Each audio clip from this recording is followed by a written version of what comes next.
I reflected a lot and I came up with a lot of New Year's resolutions this year. I don't normally do it. I almost never do New Year's resolutions, but this year I had kind of a bunch because it just so happened I was really thinking about myself and life when the time came. And the problem with New Year's resolutions, the reason that they're so hard to keep is that a year is a year long. If you could make a New Year's resolution and really only had to do it for like 3 weeks, you knock it out of the park. But there's something about the fifth Monday where you're like, again? No. And I think we should all cut ourselves some slack, genuinely, when you have trouble making your New Year's resolution a habit or sticking to it, because New Year's resolutions are as old as calendars. So as long as we've been keeping track, we've been trying to be better and failing. It's very human.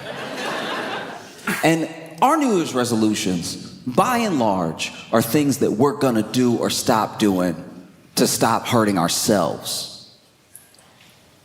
If you read through history and you go back to the New Year's resolutions of whole civilizations, right? The Babylonians, the Romans, these people would have ceremonies, and usually a lot of what they did, a lot of their New Year's resolutions was to appease their gods or the tribe at large. It wasn't just about them. And all of our New Year's resolutions, for the most part, are things we're gonna stop doing or start doing to stop hurting ourselves. They had New Year's resolutions to stop hurting other people. You read back in history, there were just New Year's resolutions of whole tribes that were like, this year, y'all, we not gonna pillage. We were doing too much last year. We were pillaging over here, pillaging over here. Not everything needed to be pillaged. We need to start focusing on us, all right? Even probably had a tribe leader came up with a slogan, we not gonna pillage, we gonna be a village.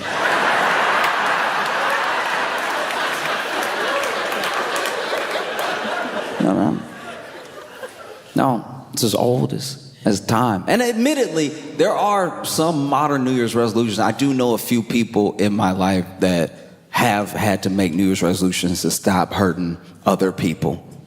You know, it's rare, but it does happen. Like I had one friend nonchalantly said, you know what, this year, I'm gonna cut less people.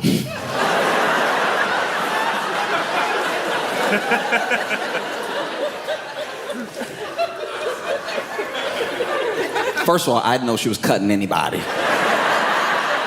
Second, your New Year's resolution is day one. Your New Year's resolution is to cut less. You didn't say none. None was an option. The year hasn't happened yet. You haven't even met who will be worth cutting, and you're still like, I might maybe give them a pass. Said, I'm gonna cut less people, and I was like, what do you mean cut less people? They were like, oh, you know how it is. I hate being asked or told if or that I know how something is when I clearly have no idea how it is. Oh, you know how it is. You go out and somebody press you, and next thing you know, you holding the blade on you. It's like, what life do you think I'm leading? What life are you leading? When are you doing this? I had a couple of New Year's resolutions. One of them was to focus on my health, which I'm already regretting. Genuinely, because this is my thing. When you try to focus on your health in the beginning of the year, you really think you're gonna do it. And that's why I'm making a New Year's resolution. If you tell me what I'm doing wrong, if you tell me what's wrong with me, in like September, I'm probably gonna be like, then I'll die. Sorry. I like doing that. But if we're starting a new year and you're like, don't do that, I'll be like, okay, I'll try, right? No. But the problem is when you focus on your health, you have to go to the doctor. And going to the doctor is a little bit too exact and final for me. If something's wrong with me and I'm telling a friend about it and we're just sort of going back and forth, spitballing about what it could be, it's almost kind of fun. You're like, maybe it's that. Oh, maybe it's that. Let's Google it. Oh, we shouldn't have Googled it. You know what I mean? But when you go to the doctor's like, no, you sick. No. And basically, I had to go to the doctor pretty early because, all right, it's embarrassing to admit, but I feel like if I'm open, if I'm vulnerable about it, then it'll hopefully remove some of the stigma, okay? I had to go to the doctor because too many, I would even say most of my farts were whistling.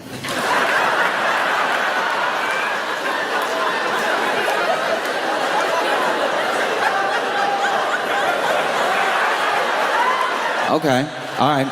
So if you're going through what I'm going through and you hear that laughter, that's why I'm doing this, to try to break through, to try to show the normalcy of what was happening to me. So basically, when I would fart, I don't even fart all the time, but every once in a while, you know, one goes, and it was just having at the tail end, very tail end, it was having just a little like to it. I didn't know where it was coming from. I didn't know why it was happening, but I was hearing it. And I'm not like a musician in that way. I don't know a lot of music theory, but it did seem like a bit of a D sharp to it. Like it had a little bit of that fire alarm, a little bit of that at the very end, right? And so one day I was walking and I don't even remember the food that I had had, but it hit me in the wrong way. And so I sounded like a piccolo. I was walking and my steps were just a little fluty. And I don't know about y'all, but sometimes I walk and listen to music. So I'll have my big old headphones on, they're noise canceling so I can really enjoy the music and everything. And I knew I had a problem because the cut through it was so high of a pitch, it must have got under the noise canceler. And so I was just walking, and I don't know, once again, about you, but when I'm wearing my headphones, I'm listening to music, and I'm walking, it feels like I can fart however loud I want because I can't hear it, so then it must not be that bad. I know that's not actually how sound works, but it's just kind of what goes through my head while I'm doing it. And I was walking, I just heard it sort of like, do you remember? And I was like, uh-oh, I should probably talk to somebody. And so I did. I went to the doctor, and when I got to the doctor, I had a bit of an issue because I even tried to use as many big words as I could to describe what was happening to lessen the blow of what I had to say. So I was like, my flatulence is having some orchestral notes to it. And the doctor was like, what? And I'm like, don't do that. One of the main reasons I hate going to the doctor is because if you're a doctor, and especially if you're older than me and you're a doctor, I'm assuming you've been a doctor for a while, right? And if you've been a doctor for a while, then I'm assuming you've seen a lot of stuff. But somehow when I go to the doctor and I tell them my problem, they've never heard of it before. You got all these encyclopedias in here with all these diagrams of people's bodies and stuff, but then I tell you what I'm happening, you're like, what? And then I just made it simple. I was like, look, my farts are whistling. He was like, what? And I was like, that's worse. What happened to bedside manner? And so, he fixed it. I'm fine now. It doesn't happen anymore. But yeah, basically there was something going on where I had pretty much like overexerted myself, and he explained it better, but I guess my organs were kind of like a Tom and Jerry configuration, and it was just making me whistle at the very end, and then it went back to normal. My second New Year's resolution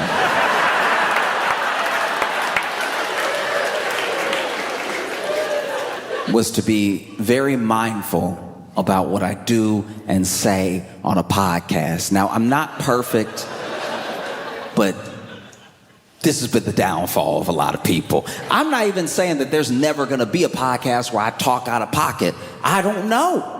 It's just talking. And it's so much talking that along the way, you say something dumb or something that doesn't age well or something that you don't even really think, maybe just talking, right? You get anybody to talk for hours and hours and hours, and eventually they'll say something pretty dumb.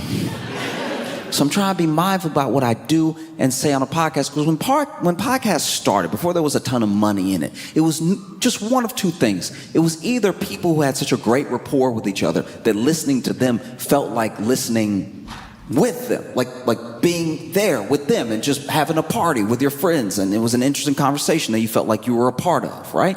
Or there was a very interesting person, an incredibly interesting person, and then someone had them on their podcast who was a good interviewer. And through giving a good interview, they pulled all of these interesting and beautiful things out of this very interesting person and then gave it to you. And so you either got some sort of education from it or you got some sort of community from it, right? And now podcasts,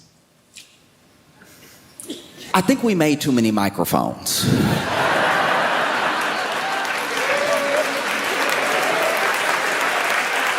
Because now it's a genuine mess. You know? Like, I watched what I think was maybe one of the most important podcast clips of all time. One that exactly, perfectly describes what I'm kind of talking about. Mike D has a podcast. And in that podcast, he was talking to OG Tulo, a rapper. And while he was talking to him, OG Tulo reaches into his pocket and somehow shoots himself in the leg.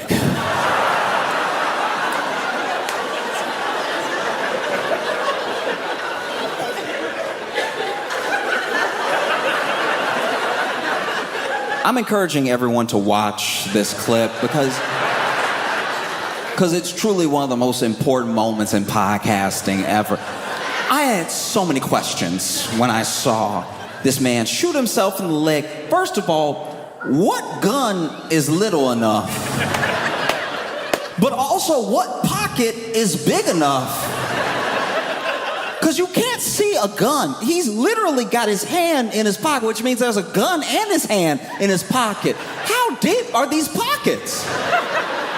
They're like optical illusions. This man reaches into his pocket, and I want to be clear here, okay? OG Tulo and Mike D, they weren't having some sort of argument. Mike D wasn't coming at him. It's not like he was reaching in his pocket to grab his gun. If anything, it looked like he was reaching in his pocket for something else. And can I just say, don't put your gun in your pocket. But if you do, make sure your gun is the only thing in that pocket. Please do not put your gun and your keys in your pocket. I'm begging you not to put your gun and your phone in your pocket. Because this man looks like he's trying to move the gun. When you rewatch it, I've watched it 2,000 times. It looked like he's trying to move the gun out the way to get something else. And I'm telling you, it's not worth it to have your gun and your gum in the same pocket. This dude reaches into his pocket. Bam! And then Mike D, who's sitting across from him, Mike D goes, "Who shot who?"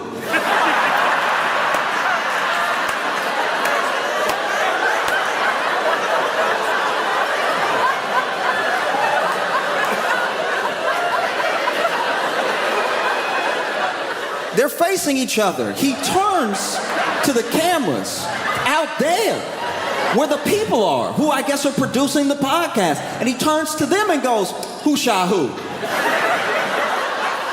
Somebody got shot? Sir, how often are people shooting each other at your studio for the first question to be, "Who shot who?" He didn't say who shot who as in like, "Oh no, a gun went off." He turned as if to say, "Y'all, we are trying to do something."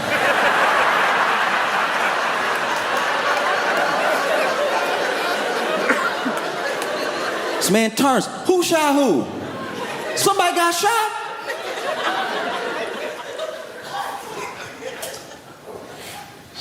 When you look for the clip, OG2Low, now that's O, letter O, G, letter G, we're capital letters, the number 2, like an email, OG2Low, right?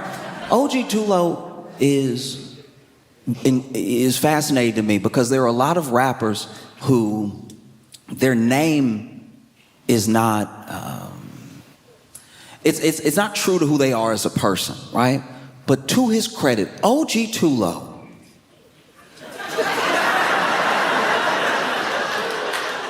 shoots himself in the leg and only goes, his reaction to shooting himself in the leg, all he does is go, ooh.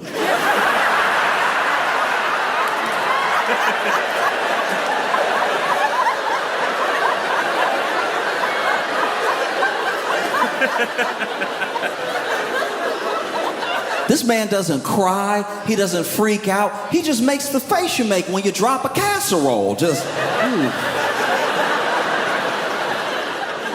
You know the face you make when you get caught coming home after curfew, you in the dark, you think you made it, then the lights come on and you're like, ooh. He makes the face you make when there's like 2 people arguing out in the world and you don't know either one, but then one of them is like, that's why I took your man, ooh. This man simply goes, ooh. And then a person behind the camera calls out and goes, Low, you good?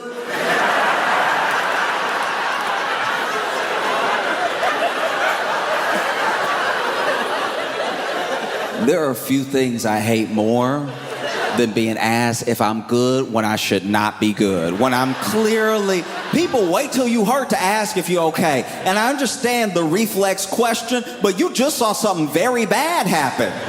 You saw a man reach in his pocket where he clearly forgot he had a gun. And then shoot himself in the leg, and now you go, Low, you good? And OG2Low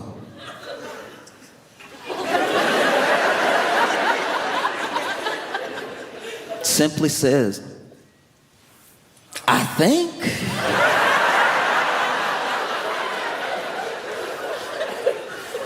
And so I'm trying to be more mindful about what podcasts I do and what I do on them, because I've seen how bad it can go.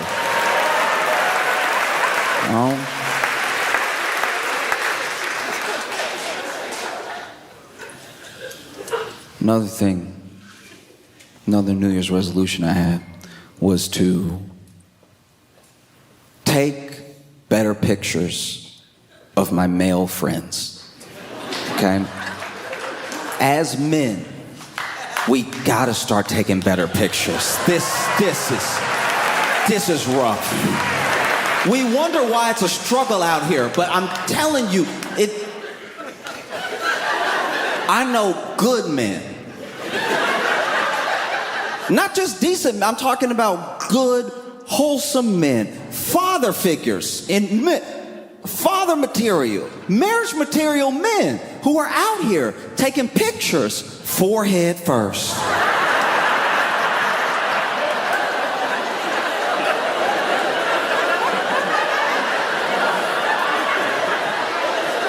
I'm talking about forehead presented, forehead shiny, optical illusion, forehead forward. I don't even know how you get that angle. Did you put the camera on your head? You know, because that's what happens. As a man, you don't get that many good pictures taken of you by other dudes. You know? And then you post it because it's one of the only good pictures you have. You want to go on a dating site, you want to meet people, you go ahead and you post the pictures you have of yourself because what you have is what you have. And then you put that out into the world and you wonder why there aren't many bites. There aren't a ton of bites because when people are scrolling through your pictures, you look blurry. You look like if they met you, you would only be a memory, you know? You know what I'm talking about? You know that wave look when it's like, it's almost a good picture, but there's that movement at the end, so you're a little blurry on one side? Will she be dating a ghost? Who knows? We've got to start taking better pictures of each other's men. And I know it's hard. I know it feels weird to like take, because women are so good at doing it for each other. They'll take incredible pictures of each other. It won't even be picture day. It'll just be some good lighting in a random place. And they'll be like, hold up, stop. Let me get you. No. Pose, quick. Yep, see, this is good. You know? It's tough. We don't try enough. We don't try. Even if you muster up the courage as a man to know that you look good that day, and you ask your boy to take a picture of you, as men, we get too uncomfortable trying to make each other look good. Like you're scared to try to make your boy look hot. Even if you're looking good, bona fide, looking good, anybody can see it. You're dressed well, shaved, everything, right? And then you hand the phone to your boy. He's like, got it. That's not helpful. You didn't get it. You didn't get it. That's why when I post the picture, I look like smoke. Because you were so uncomfortable, you couldn't stop, let the phone rest for a sec. The phone didn't even get to adjust. Do you know the technology we have in our pockets? And the phone was like, I didn't get that at all.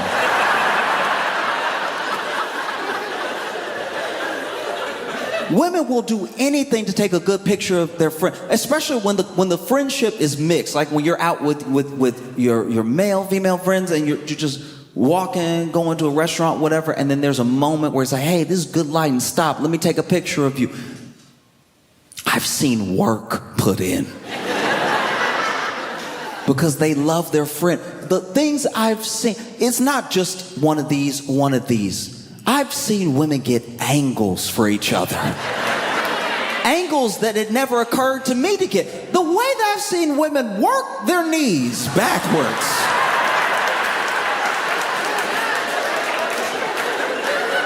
No, you be still. I'm good. You be still.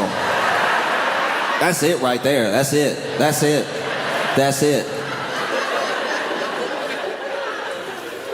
No. Men take such bad pictures of ourselves and have such bad pictures of us taken. I'm pretty sure that's why nobody looks for us when we go missing. Be honest right now. If there is a man that goes missing, if they even put his picture on the local news,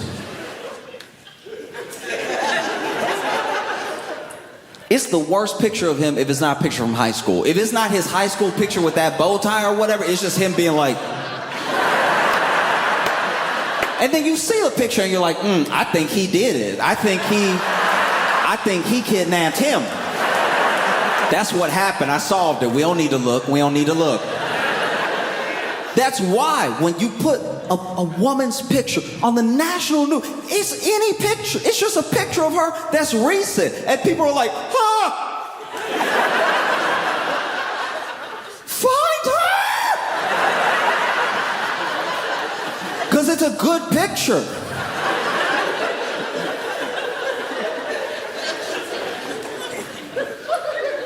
Another New Year's resolution that I made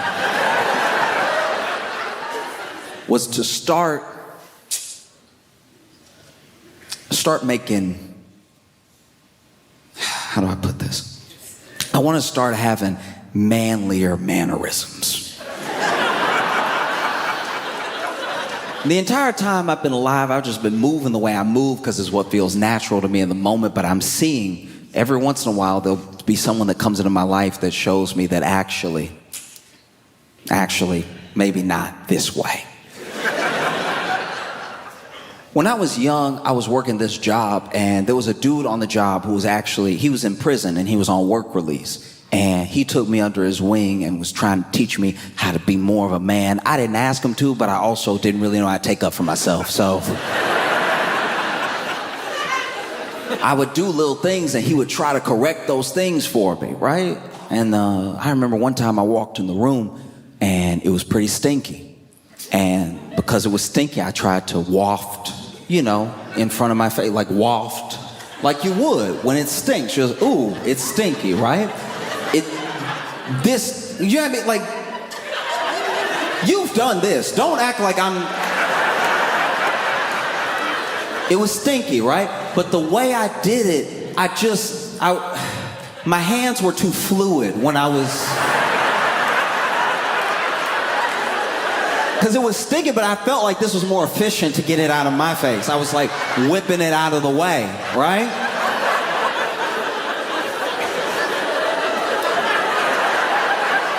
And he saw me and he was like, stop doing that. And I'm like, what? Why? And he's like, your hand looked like a whisper, dog.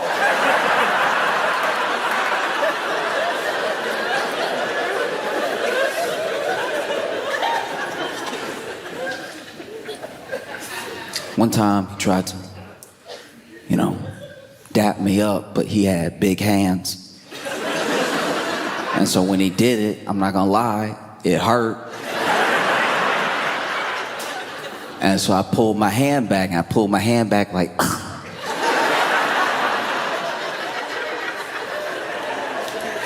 and he was like, don't do that. I'm like, what should I do then? He's like, I don't know, but not that. The worst one was, people talk about fight or flight, and people often don't talk about freeze, which is what I did in this particular situation. This dude had been on work release, right? And some dudes who he must have got into it with before he went to jail found out where he worked. They waited for him to take a smoke break, and they tried to jump him. Now, initially, when they tried to jump him, they were just pressing him outside, talking. I don't know if he owed them money. I don't know what the situation was. All I know is I'm walking out with the trash, and then they swing on this dude, all right? And then he, by himself, fights off both of these dudes, and he's not really losing or winning, but he'll take one to give one, and then he'll get one good enough that they back up a bit so he can focus on the other one, and then go back to this guy and everything. But then at one point, my man, he gets clipped. He gets clipped by one of these dudes, right? And they have him with an uppercut, and he goes backwards. And I'm not proud of it, but it was my genuine reaction. When he got hit, I did go.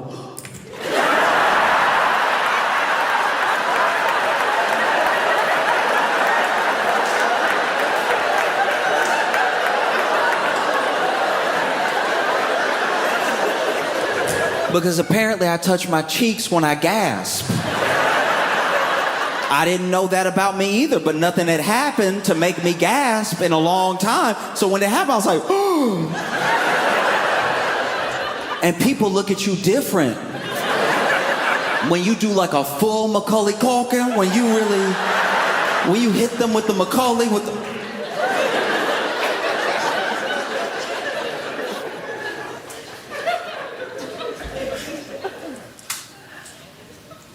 Another one of my New Year's resolutions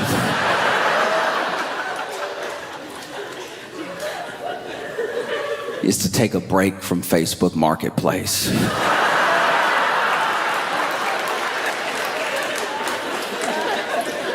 This is my thing.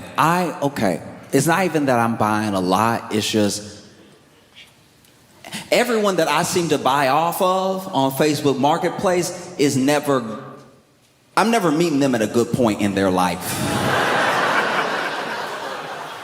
Right? So when I meet them, there's a whole energy to it that doesn't feel like just regular commerce.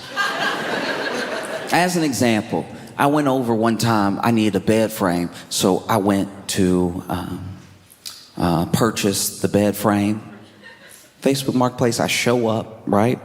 I've already paid, and I show up to pick up the bed frame, and it's not as if I came there to make a friend. I wasn't trying to sit down and have tea or something like that. I really was there to pick up the bed frame and be out. But the way I was being rushed the entire time was making this start to feel like some stolen goods. Do you know what I mean? Just I'm like, all right, so can I help you put it somewhere? Do you have a truck or do you have something? I was like, oh, okay, all right, calm down, right? And then while taking the bed frame, there's a piece missing. And so then they go to get this piece. And when they go to get the piece, there's a truck that pulls up. And then when they walk back out, they're like, oh no. And then this guy gets out of the truck and he's like, Amy, why? Why? And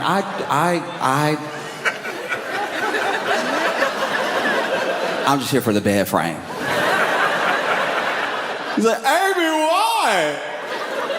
And she's like, I told you why. I'm done with you. I'm done. I'm sick of it. I'm sick of everything that you do. I've given you so many chances. And now she is yelling over my shoulder. Like I'm here. I'm where I am now. She's right here yelling at him who's behind me going, why? So I am kind of like this child of divorce in this moment.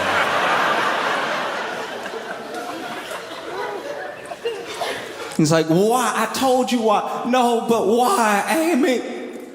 Is it him?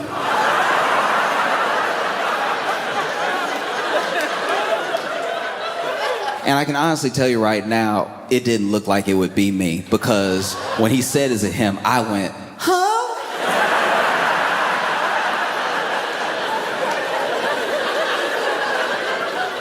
And then she went, what? No. She didn't have that.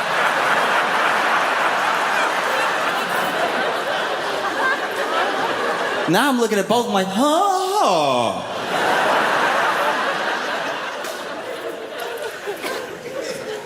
And they clearly had some stuff to work out, and I was very uncomfortable. I couldn't get the piece because she was still looking for it. He was crying, so I left the bed frame. There was another time where I was going to buy a teddy bear. I had someone that I was trying to get the teddy bear for because they like novelty teddy bears. I was trying to do something a little sweet and everything. And I go there to pick up the teddy bear, and not everybody posts the dimensions of the item that you're buying, but when I get there, the teddy bear, my size, right? So way bigger than I was expecting. The teddy bear is like a 5 foot something teddy bear. And this particular teddy bear, which was apparently like novelty because it was made like handmade and everything, from behind, the teddy bear had a lot of ass.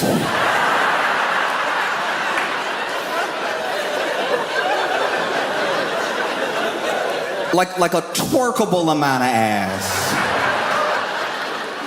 Like it was cheeky. And so, you know, I'm trying to pick it up and it weighs a man. And so I was like, okay, maybe not. Because now even if I give this as a gift, one, it's too big, and two, I'm gonna have to explain what's happening back here.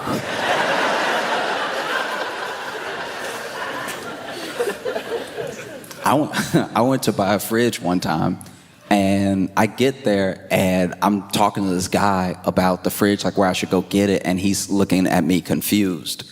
And he's standing right outside of the address that I was given, and he sounded all confused, and then he tells me he's there to buy a fridge.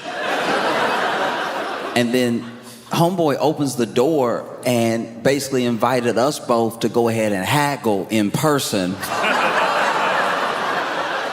over the fridge. I was like, that's insane. We had a price. We had a price that we agreed on, and the other guy was like 55. And I was like,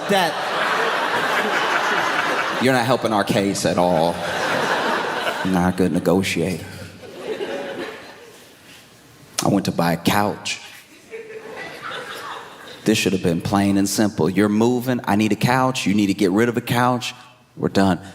I show up, even had the truck ready because I've known from before, you gotta have the getaway vehicle in tow.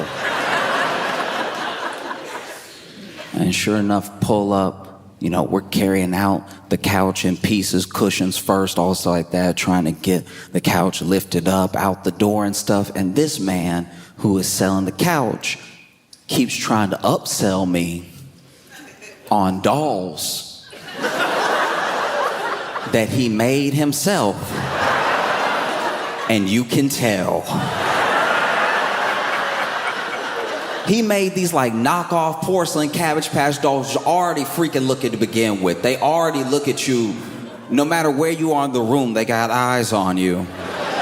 And then he made it so he stuffed them a little bit and then he put a button on it. And when you put the button on it, it was supposed to cry. Like, you know, the way that you buy it, the way it's wham, okay, hold the baby, right.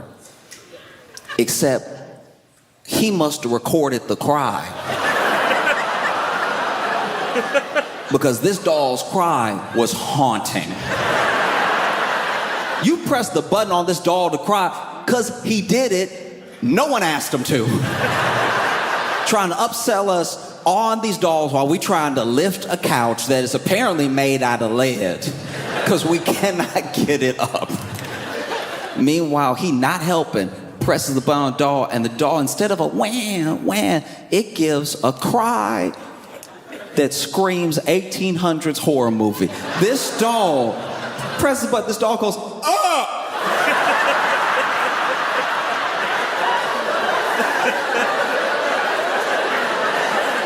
I'm doing that because he made so the mouth open.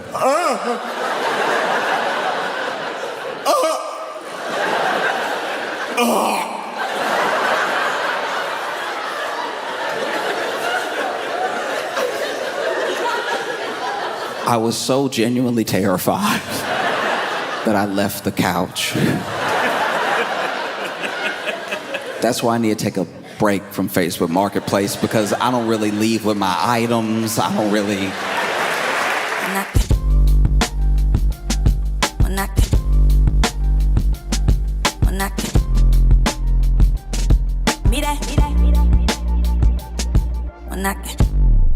Okay, are you guys ready for your headliner for the night? You know him and love him from The Daily Show, so put your hands together for Josh Johnson!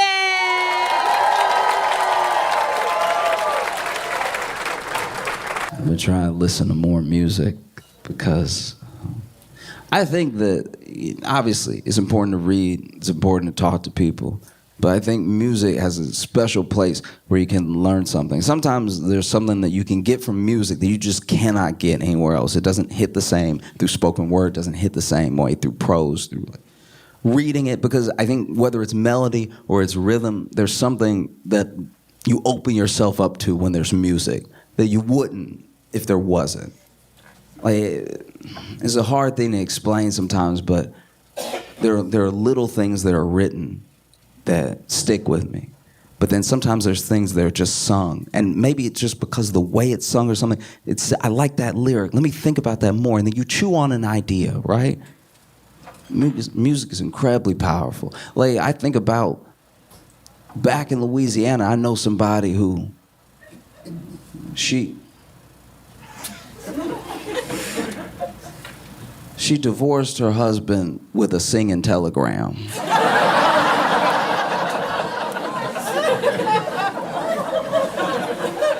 Now, you can already imagine how different it hits to maybe be at a dinner and demand a divorce. I'm sick of this. I'm tired of you. I'm always putting up with the same stuff. I want a divorce. You know what I mean? Your server is like, so, no dessert. Or even if you just write someone a letter, they're sitting at home reading this letter in this unsealed envelope. They're just sitting there reading it like, What? But to have a singing telegram show up, knock on your door, be hitting the music, you know, little stereo, standing there. Beat starts, they're just, I am your singing telegram. And then they give you the worst news of your life. Dancing to it, too. She doesn't want to see you anymore. You become a bore. She wants a divorce.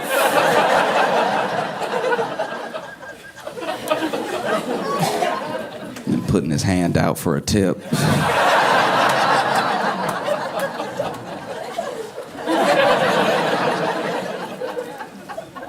music hits different.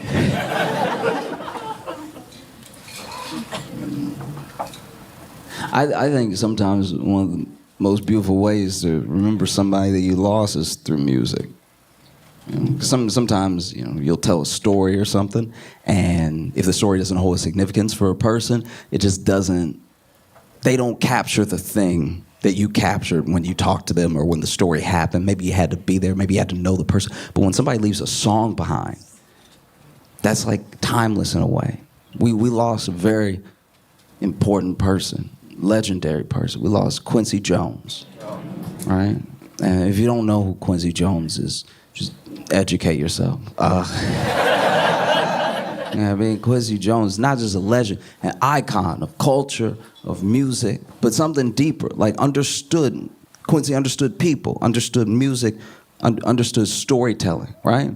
Quincy was one of the master collaborators. There were people that you love, and you love their work, and you don't know Quincy's in it. You know? Like that. It's that way with Michael Jackson. Quincy and Michael Jackson had major hits. Michael Jackson owed some of his biggest hits to his collaborations with Quincy Jones, because Quincy could help pull out the best parts of the person that he was collaborating with. And there's even stories. There's legendary stories that Quincy Jones has told. More stories than I could ever even attempt to describe. Like crazy stuff. This man lived one of the most remarkable lives in American history. And there's stories that are so insane that Quincy's like not even in the story, but he's in the story. Like he's not even a part of the story, but the story came together because of Quincy. As an example, I heard this story. It's a little bit less than a rumor, but a part of me wants it to be true because it's fantastic. Quincy had daughters. Quincy's daughters were, one of them was Khadijah, and at one point Khadijah apparently was dating Tupac, right? And this still blows my mind. So Tupac, through potential collaborations that they were supposed to do, knows Michael Jackson, right? Michael Jackson obviously knows Quincy Jones from the hits that they made together and everything. But there's this one time when Tupac was leaving somewhere with Khadijah, like I don't know if it was like a dance club or something like that, but they were having an argument. And you know, one of those arguments that you see where you're like, I don't know, is this bad? This is like, like as a couple when you see them, and maybe it was that whisper fight, and you know that thing that couples do. It's like, I'm just.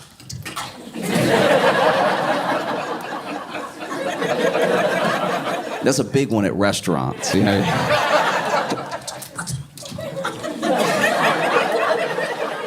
Oh yeah, you ever date somebody that could curse you out with those whispers? They hitting all the F's. Nobody hears, but.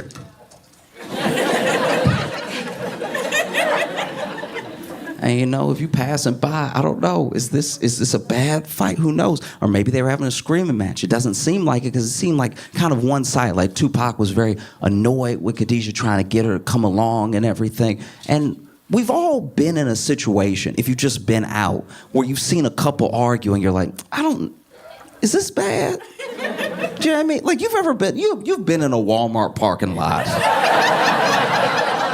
Where you were like, is this just how they talk to each other? Or like, should I step in or something? Because this is uncomfortable, And I'm not picking on Walmart. I've been to a Golden Corral and just waiting to be seated, and you're like, all right, they about to eat together? That doesn't seem like a happy occasion. And so, Tupac was saying something tantamount to like, come on, girl, hurry up, come on, right? But they're leaving as Michael Jackson is coming in, and Michael Jackson sees this. And so he approaches Tupac because of the closeness that he has with Quincy Jones. Quincy Jones' daughters are like Tupac's nieces to a certain degree. It's like that with any close friendship, This is your uncle. Well, we're not related, but that's your uncle, right? And he says, hey, is everything okay? I don't like how you're talking to her. You need to chill out. You need to calm down, right? And then Tupac apparently says to Mike, hey, back up, all right? This is none of your business. Be about your way, all right? And then Mike was like, no, you don't understand. This is pretty much my niece. You're not going to talk to her any type of way, especially in public. You need to calm down, right? And then tells him again, you need to back up. You need to back off, right? And then according to the story, Michael Jackson beat Tupac's ass.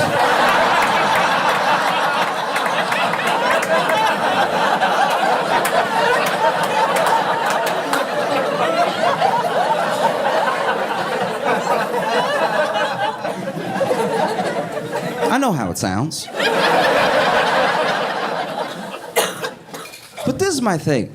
When I look at Tupac, I look at Michael Jackson, I can't help but wonder if the two of them, in a way, are like the inverse of each other. You know? Because we've seen from footage of this person that Tupac is, right? This incredibly adept poet, this person who pulls the tenderness out of horrific things and expresses that tenderness back through music or just through written word.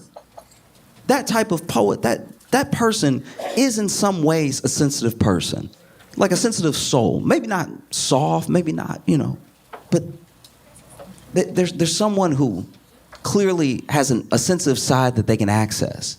And I think that a lot of like thug life, a lot of the street stuff, some of that is to sell records. Some of that he was really living. But you can't help but wonder how much of this persona is a persona to sell, to market, and how much of this is actually him. Because what if, when no one's around, behind closed doors, when you're just chilling, this guy is a sweetheart, sensitive person. It's what's been said about him through people who knew him. And you look at Michael Jackson. We know Michael Jackson was abused horribly. Joe Jackson beat those kids.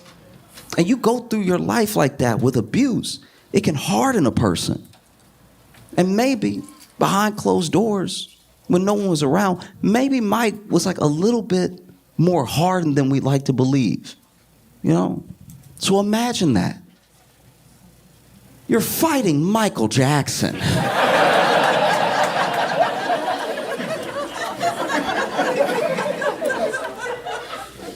It's gotta be upsetting. I can't imagine trying to fight Michael Jackson, the king of pop. I can't imagine him fighting without doing moves for no reason.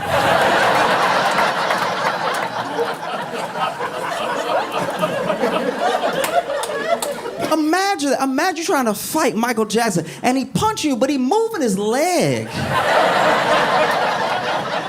The leg not involved in the punch.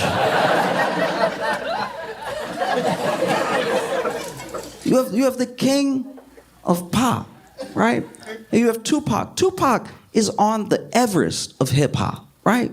Tupac, for better or for worse, created an entire lane of hip hop that people went down and either created some of the best artistry that I think personally has been known to man musically, and then some people who leaned into the street side a little too much and it just became something destructive. But Tupac is up there. And Tupac is who you would imagine would be beating on anybody, right? I'm not saying Tupac couldn't fight. All I will say is that the one fight that I saw Tupac in is the one that we can all see him in. It's the night that he was fighting with those dudes in Vegas. A bunch of guys on his side, guys on the other side, everybody getting beat. I'm not saying Tupac couldn't fight. I'm saying the way that I saw him fighting in that video looked like the way all of us might try to double dutch. Do you know what I mean? Because there was a big cartoonish scuffle, just feet in the air, fists out of the, just like, like with those Looney Tunes smoke clouds of fights and everything. And Tupac was outside of it, and you could tell he was trying to find his place. He was like,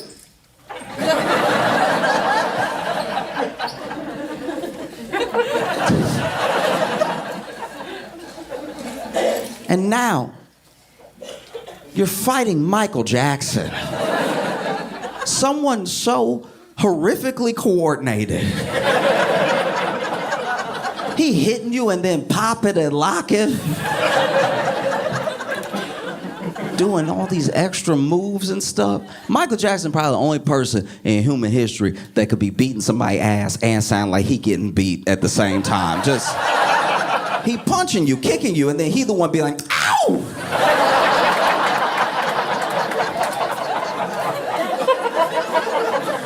Be mad as hell. You trying to fight Michael Jackson. You trying to swing on him and everything. And every time you think you really got a good one, you planned it out. You know, the fist is gonna go in his face, and I'm swinging with all your might. And then he just doing these dumbass leans.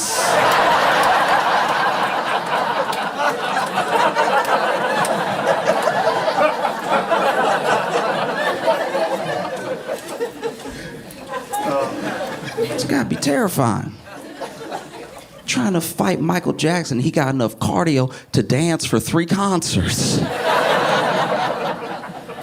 You know, and he thin too, so he hard to hit. He moving off.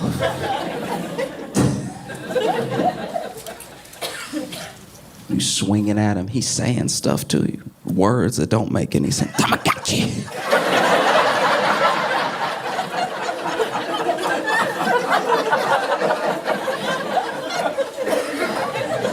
What am I supposed to do?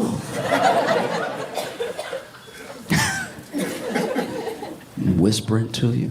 You know what I mean? Because sometimes, especially if you have a fondness for a person, there's at least rumor that there are these tracks that got scrapped between Michael Jackson and Tupac. They were supposed to be on some songs together, right? So it's not as if they didn't know each other. And now imagine, you know this person. And you don't want to hurt them. They were talking disrespectfully to someone else that you love, and maybe they pushed you first, and now you're fighting, and then, you know, you hit them, and you hit them hard. You hit them real good. Now Tupac bent over and everything.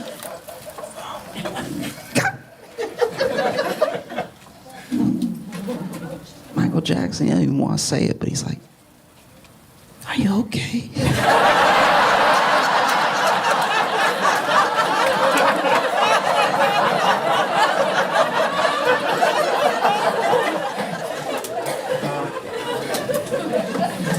You know? The way I imagine it, Tupac gathered himself and was like, "No, I'm not done. I can't go out like this." And he just went back in, you know, swinging at him and everything. And then Michael Jackson went to kicking. And that... Even when Michael Jackson was dancing, he wouldn't kick normal. He was never just like doing a kick. It was always like his leg was gonna come off. The whole kick. And now you stand there, you've been kicked 17 times, you still standing up, got all these footprints on you, like you got run over at a marathon or something. Your friends roll up to you, and now you gotta be like, It was 6 of them. They came out of nowhere. They all had the same shoe on. Oh. This is brutal. You know what I mean? Imagine you fighting somebody you respect, too. You gotta fight one of your heroes. It's unnerving. Beating you up. Fixing his hat for no reason. Because hearing about this fight, hearing about this rumor, reminded me of a different rumor that I heard about Michael Jackson. Something that, I don't know. I mean, it's you can take it or leave it. I don't know. It's something that I believed for a little while because of who was saying it. But basically, Michael Jackson had such a passion for the specific art that he was doing. Not just the music, not just the spectacle, but just the whole thing. So much so that he would let it spill off stage. And all of it became a persona. All of it became a presentation, performance, almost all the time. And one of the ways that it presented itself was not just in how he dressed and how he looked and stuff, but also how he spoke. Because there's an idea that if you can be meek enough, if you could be gentle enough, if you could be soft-spoken enough, that people's perceptions of you will almost pass past you and just see the music.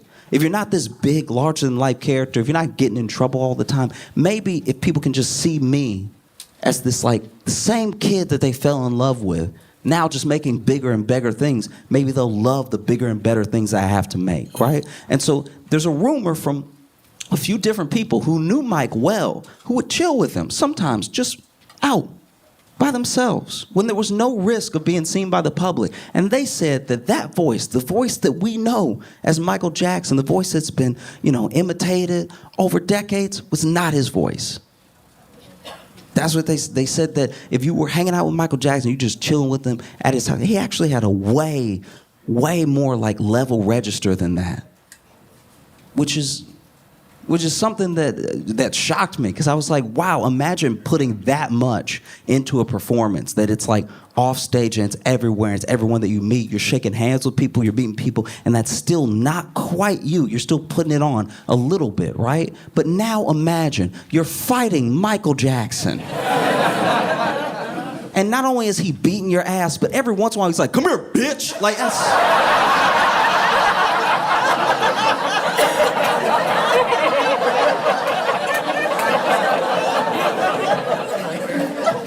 that's gotta be maybe the most shocking part.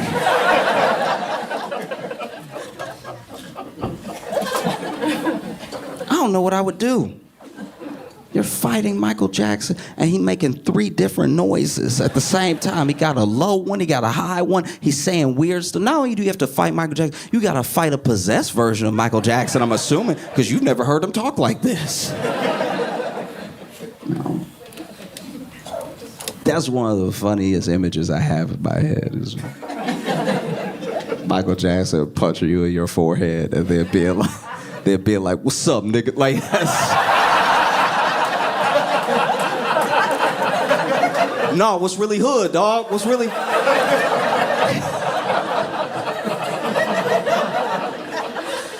Imagine, and you're Tupac, you're getting beat, presumably in front of some people, by Michael Jackson. At a certain point, you gotta be like, guys, somebody must have a gun. Shoot this man. Even if you try to shoot him, Michael Jackson probably like catching the bullets.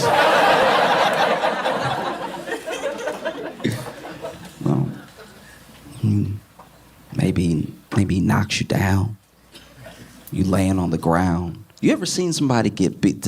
I know I'm digressing to digress, but like this, you ever see somebody get beat up real bad and all of a sudden it's almost like they have a cold or something because they start coughing? You know, it's like they get punched a couple times, they're like,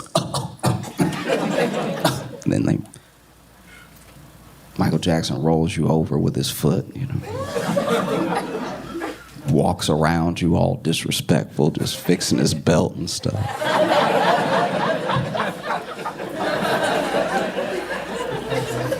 He's standing over you. You don't know what's about to happen next. You don't know if he's gonna curb dance you or... You're waiting for him. Is Michael Jackson gonna kill me?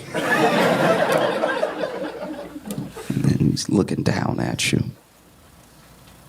Maybe you even try to get up one more time. Maybe you got a little fight left. I can't go out like this. I have Thug Life tattooed on me.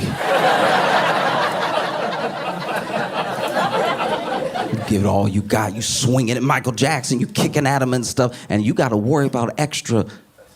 You got to worry about like extra things with Mike. You know, you got to worry about his kicks, his punches.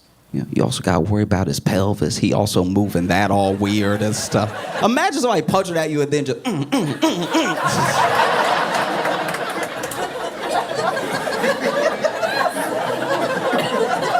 I don't know what to do with that. It's very upsetting.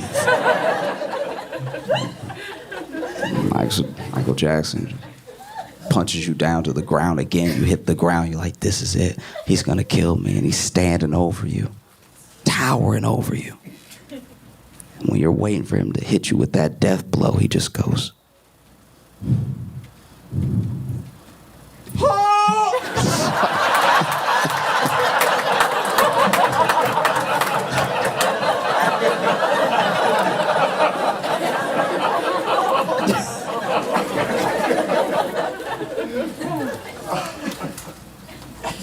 I don't know. It probably didn't happen, but it's fun to dream.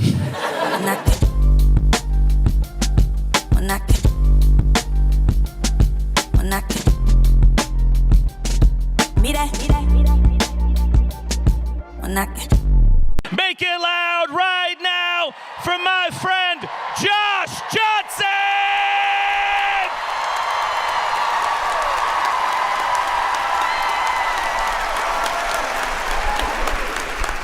Is this really happening?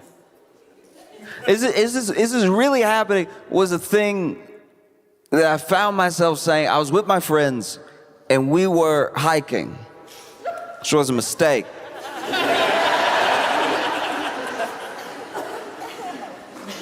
Hiking, I don't hike often. Even the first time I went hiking was a bit of a trick, because they said it was a walk. Which is technically not a lie, but it's not the walk I was anticipating. You can walk places. I could walk here. Hiking is going up nature steps for no reason. I'm not being a hater, by the way. If you like to hike, hike. Go take a hike.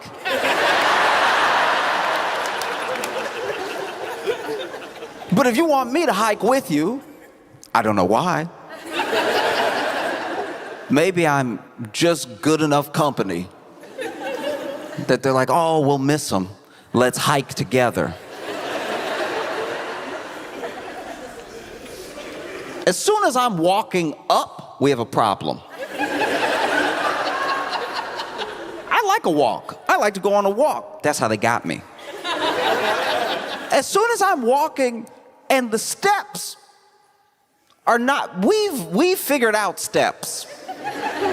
We have figured out the rise and the run that'll actually be decent on your hips.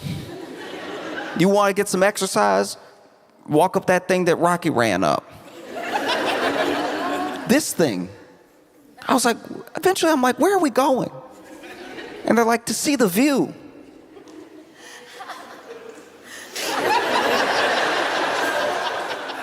It's a beautiful day. We figure we go for a hike to see the beautiful view. And I'm like, oh, because you called it a walk. And then we hike. And we hike. I think about how the word hike got started.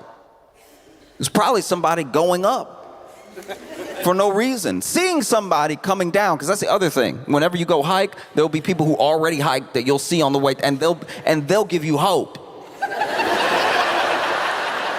It's sick. It's sick. They will give you hope because now that it's easier to go down. You can fall down. It's easy to go down. So then the people that hiked up already, they were already tall. They were already there. And then now they turn around, and when they see you, you'll ask a question. Like I ask a question because I'm not enjoying hiking. So then I'm like, how much further? And I hate the way I ask. It's not exactly a manly way to ask. I'm not even putting on any like tough face. I'm like, how much further? And then they're like, you're almost there and it's beautiful.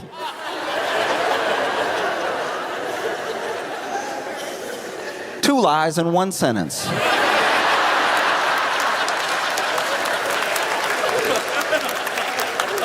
Two.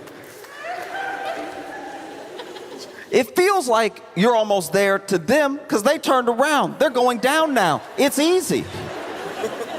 Going down is, smooth. They forgot when they were where we are. They've turned around. They don't even care how long it takes to get down because you're always almost down. If you get real tired of walking down, you can lean. Gravity will take care of the rest.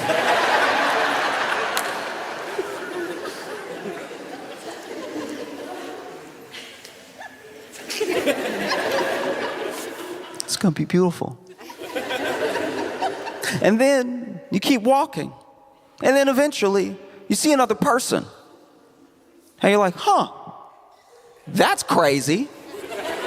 I probably shouldn't see another person because I was almost there when I saw the last person. And you see the next person, the next person, just as optimistic. It's gross. Just as happy. I barely even got out the sentence to the next person. It's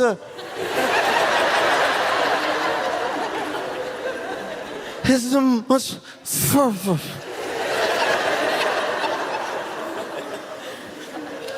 And they're like, oh, it's just a little bit further, and beautiful.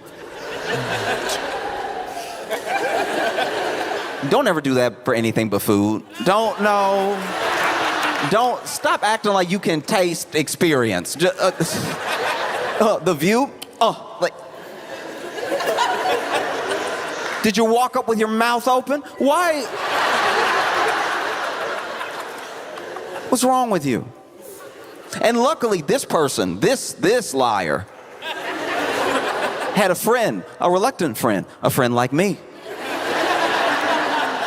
Because they were like, oh, no, you're going to love it. You're almost there. It's beautiful. And then their friend was like,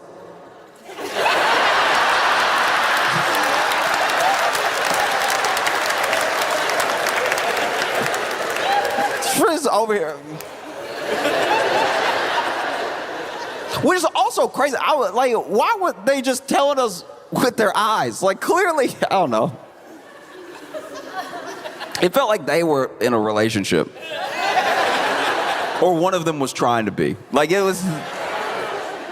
was a weird get out signal. It was a weird, like. You know when somebody shakes their head and the jowls really go like.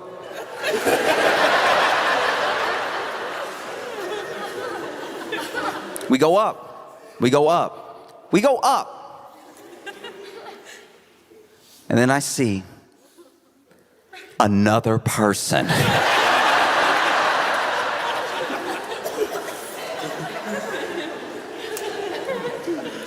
I see another person.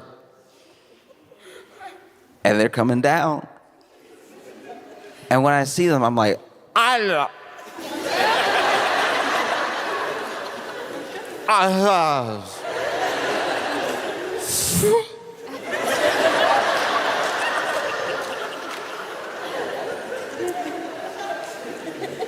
And who knows?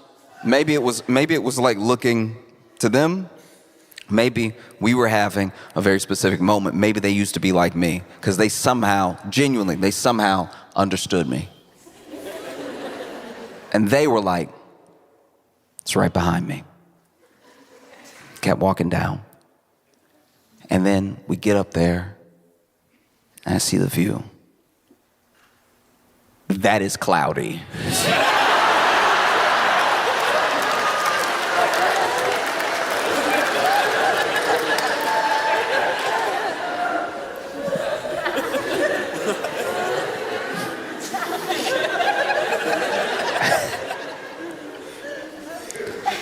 I walked all the way up here to see stuffing. Like it looked like, you know, like when a dog rip up a toy real good.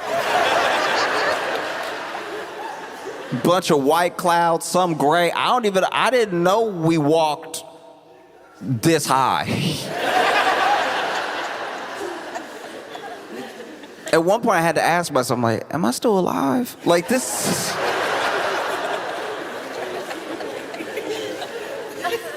Is this happening? Is what was going through my head when I saw it coming at us. This turtle. The turtle was coming at, and not just a turtle coming at us, a turtle was coming at us fast. None of this should be happening.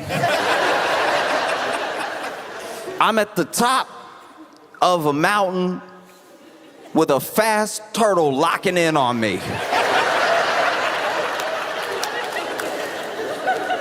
The turtle is coming so fast. And when I tell you fast, I don't mean fast for a turtle. I mean actually fast. I mean it like almost broke my brain. Fast. A turtle. And not like fast, not like storybook fast, not like sloppy fast, which felt faster. It was really like flip, flip, flip, flip, flip, flip, flip, flip, flip, flip, flip, but at like warp speed. It's crazy. It was, guys, y'all, listen. I was losing my mind because it wasn't like, you know what I mean? It wasn't fast the way a roach can be fast. It was fast like a turtle put on fast forward. This turtle is over here coming directly at me.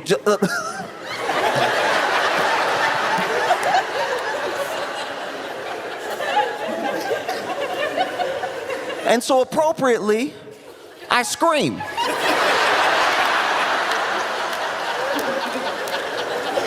And this is what sucked about that day. I'm already out of breath from my walk up. So I can't breathe enough to scream, and I'm also scareder than I've been in several days. Because a turtle is zooming at me fast. And so then I've got my phone in my hand, and this is the worst part. Okay, so I scream, but I scream with the phone in the hand. And when you, maybe this is like a man thing. Maybe this might sound insane to some of y'all. But as a man, when you scream and you're genuinely scared, you hope you don't have anything in your hands. Because the way your hands shake the thing in your hands betrays how scared you are. If I scream, but I don't have anything in my hands, I'm like, ah! That's life. I had my phone in my hand, so I had a visible representation of how terrified I was, because the phone is like, ah!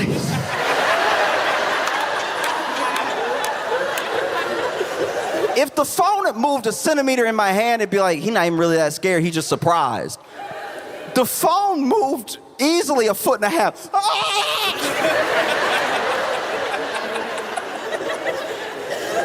And then I seemed insane to my friends because I saw it first.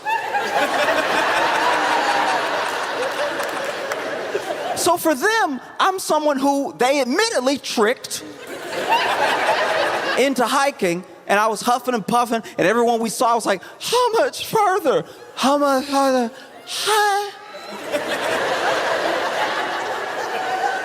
And now we're at the top, and they're mad too.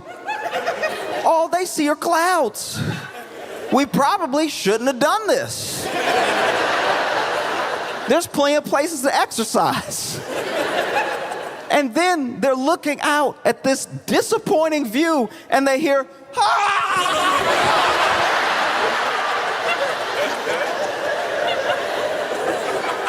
It would have been better if I had dropped my phone, because I'm screaming and I'm back on, ah! And then the turtle is coming at me. And then everybody sees it. And this is where I lose people and people lose me, because then this is where the story gets muddy, right? Because we all ran.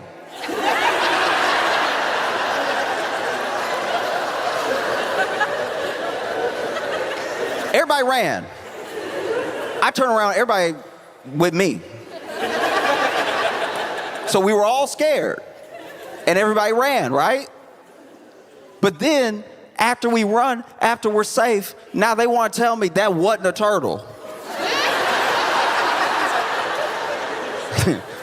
I saw it first. I saw it the longest. I decided what it was.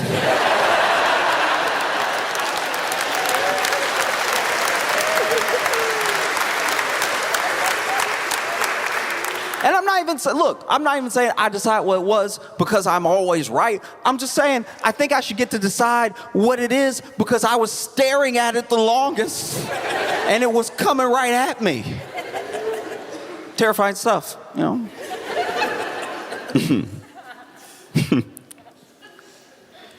Do you like care?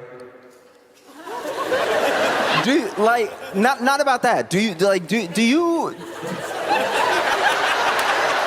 No. Do you care? Because okay, there are things that happen sometimes that no one can agree on, like the proper etiquette for how to handle, because there's enough going on socially that people start making up rules as they go to sort of get through life. And then after a while, now that we're not like in the wilderness anymore, and now that we have like modern technology, now there's a little bit of breakdown. There's a little bit of breakdown in like what's proper etiquette, right? So for me, this is my thing, and I'm not asking you, don't say anything out loud. Answer the question in your head, because I cannot tell, and I've had countless arguments about this. Is it messier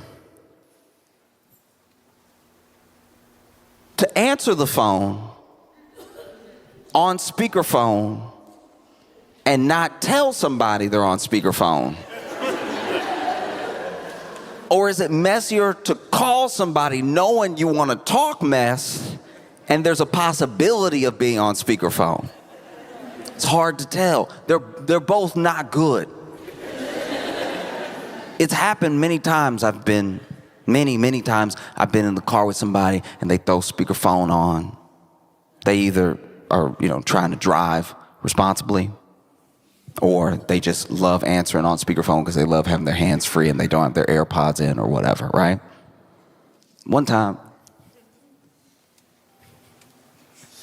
I was with some friends and they were calling some family.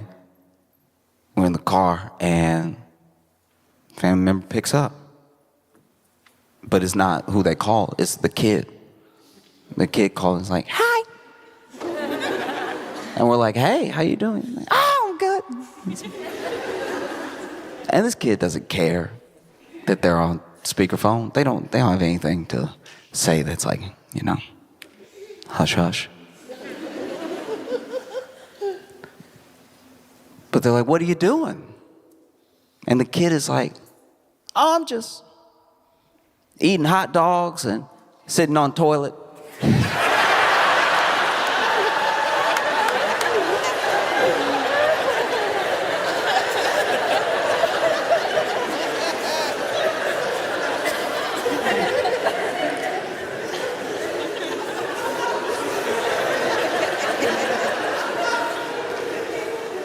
Okay.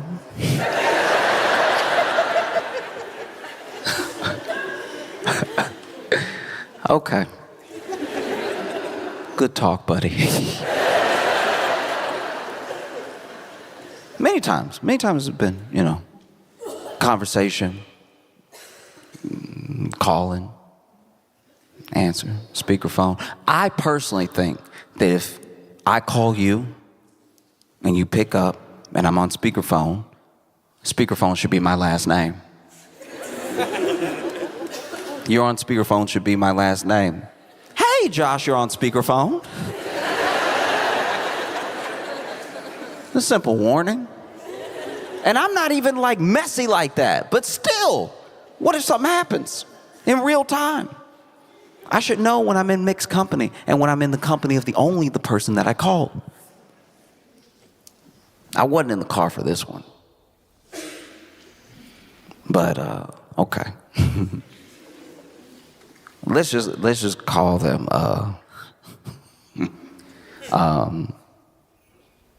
Mark and Sarah. Mark had been away on some business, and this was back in the day before like Uber. So you really needed somebody to pick you up from the airport if you didn't park your car at the airport beforehand. You could call a taxi, but it'd be quite a while and everything, right?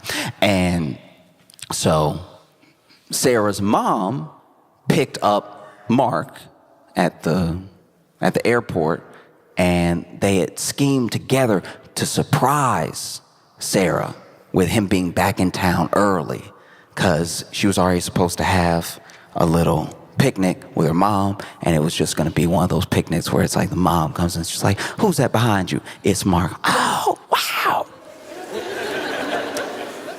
Before YouTube, so it wouldn't have gone viral. And so then Sarah's mom, thinking it would be like a cute little thing to like tee up what they were about to do, calls Sarah just to be like, hey, how you doing? Oh, I'm good. I'm excited for our picnic. Oh, so am I. Have you talked to Mark today? No, I haven't talked to him today. Oh, okay. I was just wondering. I was just, a little primer for the surprise, right? And so she calls her, and she's on speakerphone, and Sarah picks up, and she's like, hey, how you doing? Oh, I'm good. I'm good. Excited for our picnic. Oh, so am I. Have you talked to Mark today? No. We haven't talked today. And honestly, it's probably important that we do, because I don't know.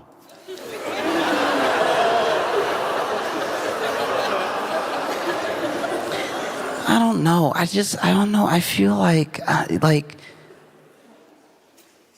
it's just hard. I feel like the spark is like gone. Like it's just... and maybe you went through this thing with Dad, but just, I don't know, like, sometimes he's gone, and I'm like, all right.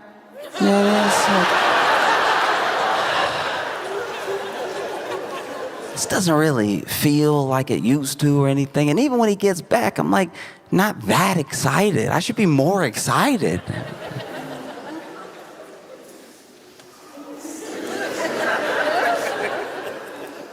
I don't know, like, it's probably... We should probably get a divorce. Like, if I've been feeling this way for so long. And Sarah's mom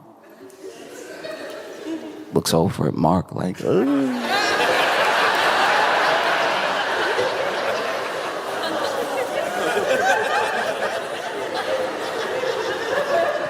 You know when you can't cringe enough?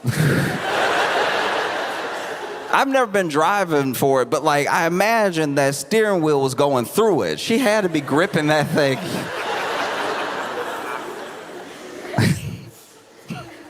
Like the car was about to take off and fly away. And then she goes, well, sweetie?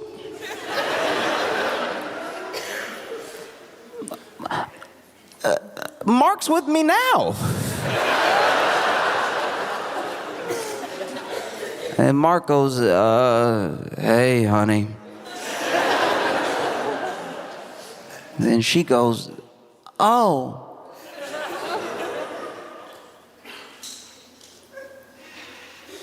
Do you think we should get a divorce?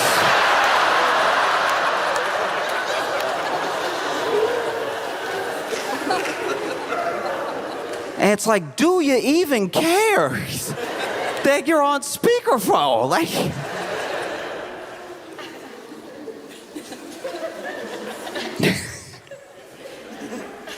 I am not like a tough guy. Sometimes I've like wanted to be a tough guy before. Especially when I was like little, I wanted to be like, tough. I'd even try to break the rules sometimes. You know what I mean? I'd have a pen, and I'd walk right up to like a white wall and be like,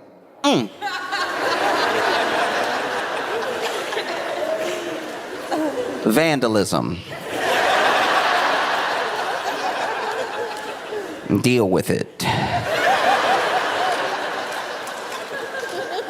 Like I wanted to like be bad, but I just didn't. I didn't have it. Even now, it's like it's never done a drug. I don't drink or anything. One time I was like, you know what? Why should I deprive myself? Everybody seems like they're having so much fun. You know what I'm gonna do? I'm gonna have a virgin margarita. I wonder what the flavor is. I've never had margarita flavor before. And so I had a virgin margarita. Turns out, way too sweet. Like, ridiculously sweet. I used to be a bar back where I served people virgin margaritas. No wonder they got so drunk. These are delicious. I didn't have any alcohol, but I was like, I think I'll have another. I think I'll have another. I think I'll have another. To the point where I did get sick.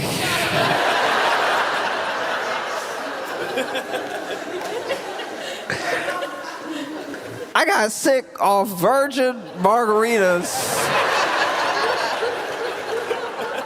And like real sick too. Like,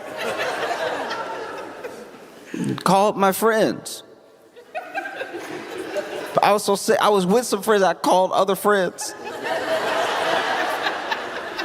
I called friends to be like, you know, y'all been drunk before. Y'all have had your benders and everything. I don't have any alcohol in me, but I got like the other half. I got like all the sugars. My stomach hurt.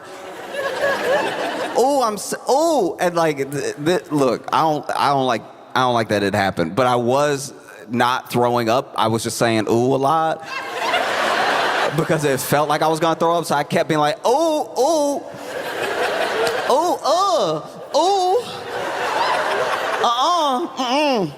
because then you know when you think you're about to throw up, so you start arguing with yourself, where you're like, no.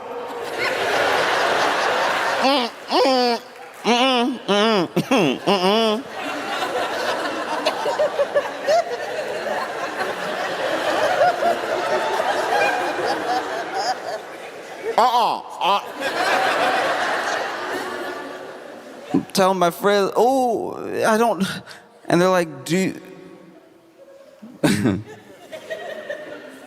you need us to take you to the hospital?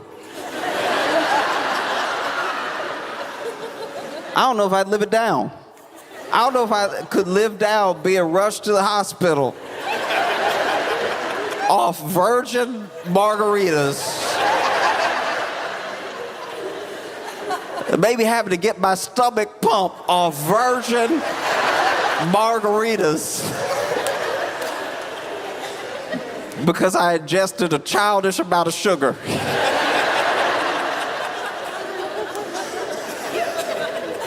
But they were like, I called my friend, and they were like, do you need us to take you to the hospital? I was like, who is us? And they were like, oh, I'm sorry, you're on speakerphone.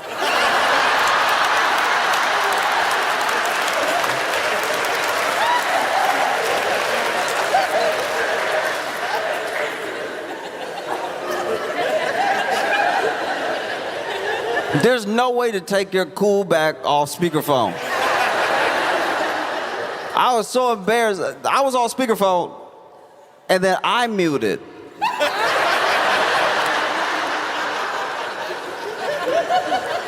I don't know what I was thinking. I was drunk off virgin margaritas.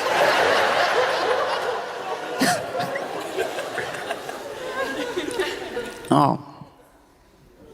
But those are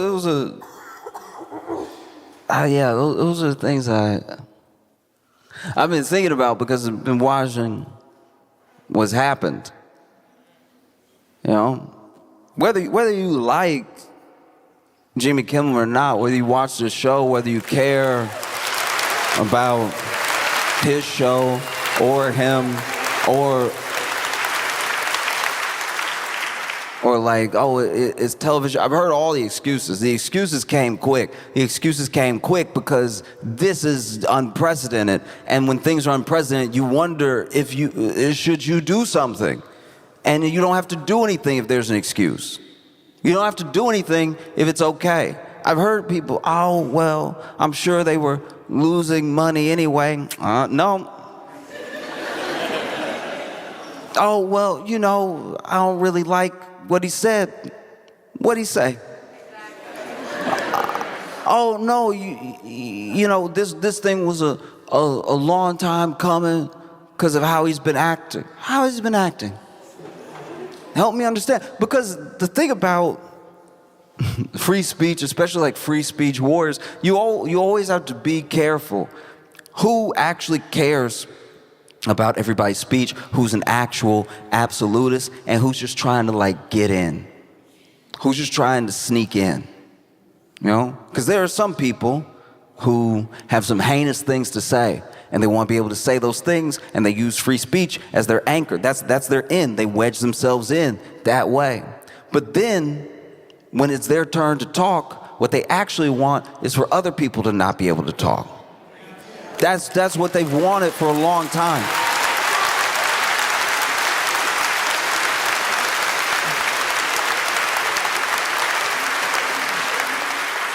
Like I'm blown away about a thing that we've done since I was a little kid. When I was a little kid, it was explained to me that we had all these sorts of rights, and that these rights were fought for, and that these rights were things that we had that other people didn't have. There are other people in other countries that weren't as fortunate to have the rights that we have, right? And there's always been something that bothered me about that sentiment, about that idea. Because your freedom, your freedom it's yours because it's yours. Nobody can give it to you. Nobody can make you as free as you were born. Life gives you freedom. You're supposed to be free. You're supposed to be able to say the things that you think. You're supposed to be able to express yourself. But government can't give you freedom. It can definitely try to take things away, but even within what it tries to take away, it can't really take it away because the freedom wasn't given to you by the government to take away. Government can, you could buy a house at auction. Let's say somebody fell behind on their property taxes, so now their property's up for auction. You buy it, then you fall behind on those same property taxes. Government takes it away. It was never really yours. Freedom doesn't work that way. And so we walk around and we talk about how we have all these freedoms. These are our freedoms, and they're not from a government. These are God-given things. These are things that you were born with. These are things that nobody can take away. Even if they try. Even if they try. Look, they've tried with people throughout history. And there are people that live in a world without those freedoms, right? But even the resistance to express yourself is still your freedom trying to like sprout out of all of that cover. Your freedom is yours. I can't stress it enough. It's like saying, government, let me keep all my toes.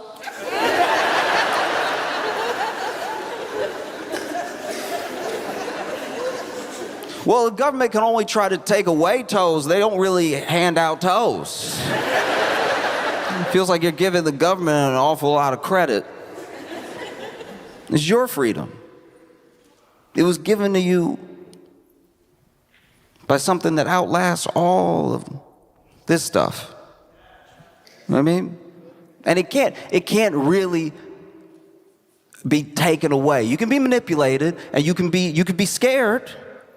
You could be angry enough, like some people are angry enough, to let someone's freedom of speech be taken away. You could be fearful. You could be so fearful that just the threat of an investigation, just the threat of some sort of government overreach makes you cave before there's even a solidified threat there.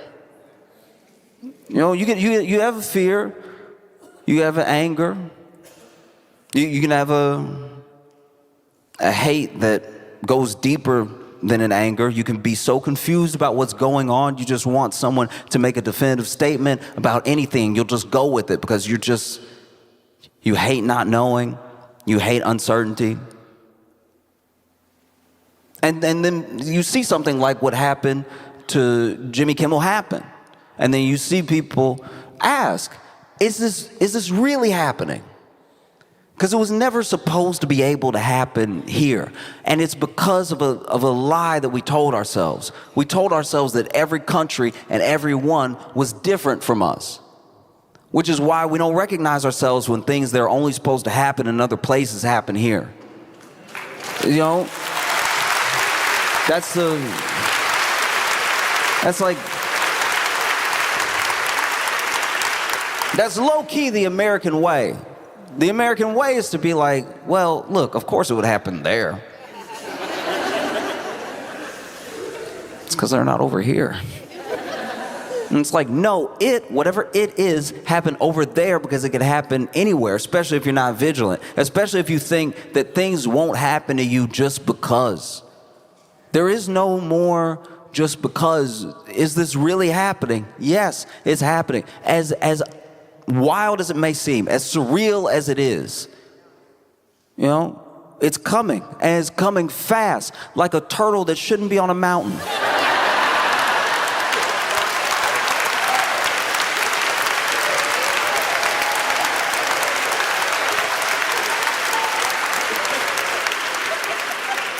Is this happening? Yes, it is happening. This is happening. There's no way around it. The people who are okay with it are okay with it for now. But there are plenty of people that I don't even like, that have the presence of mind to know that this is not just crazy, this is unacceptable. This cannot happen here. It can't happen here. Because, look, this is the other scary thing about government. And I'm not just trying to scare you. I'm just telling you everything that I've seen, everything I've ever read about, and people from other countries that have different life experiences to us. I'm telling you what they're saying, right? Pendulum swing. And one thing that governments don't do, hardly any government does, is give back the power it took in some way. You know what I mean?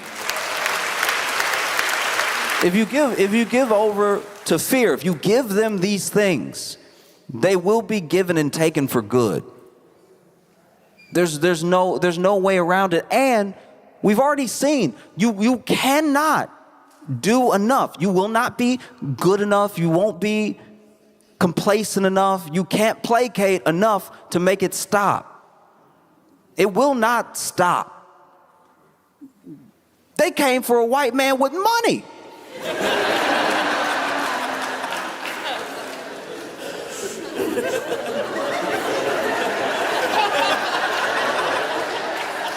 Do you know how nervous that makes a black guy?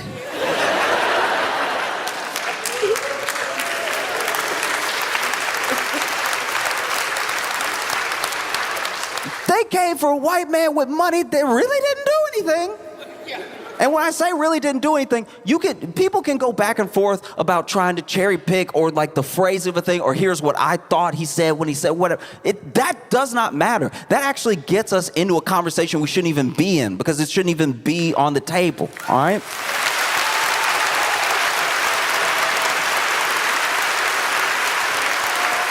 It is not going to just go away, and it's not going to just stop. So then it's important. Do you care?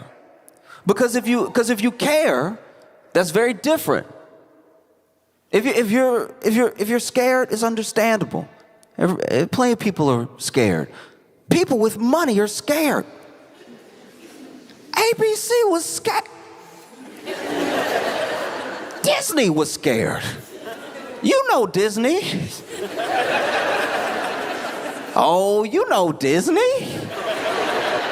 Disney was scared. Disney, the same people who come up from behind you if you draw a picture of Mickey and go, what do you think you're doing with that, huh? Huh?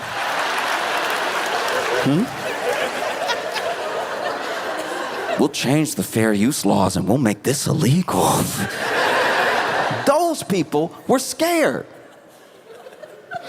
Being scared is human. But not doing anything is a choice, and not making your voices heard, and not you don't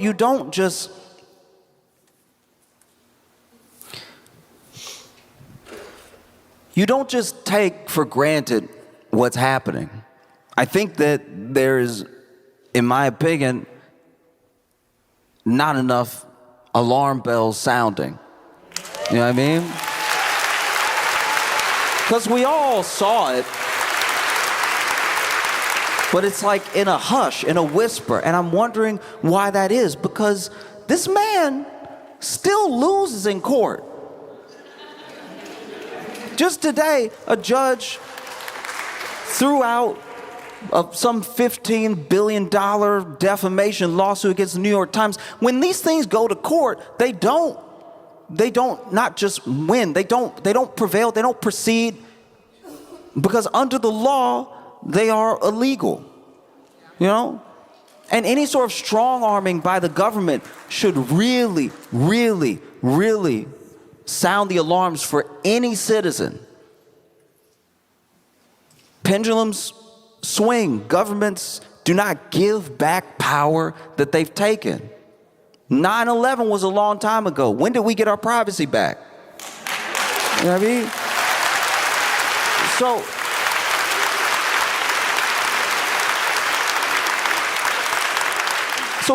if it happened with privacy and then became normal and then you didn't really care, the same thing could happen with speech. All of a sudden you're like, oh yeah, I guess I should get Grok to proofread my sentiments on the day. You're not alone in being worried, you're not alone in being fearful, you're not alone in being angry. The thing about not being alone is that you just have to find the other people. You have to find the other people who feel the way that you feel, and you have to stay in communion with them as strong as you can. Because it's the other people who feel the way you feel that will stop you from feeling crazy. And it is the only thing. That's the only thing that will, you know, if you keep the phone in your face, you will feel like you're losing your mind. Because it's all happening so fast, all happening all the time. Like, I'm not a tough guy. I'm not. I almost die off virgin margaritas. And I screamed. I screamed. And I ran from a turtle.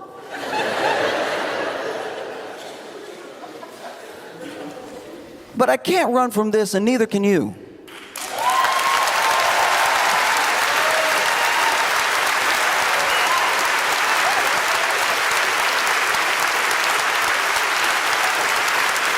I love you all, and we have each other, okay? Thank you all so much. Thanks for coming out.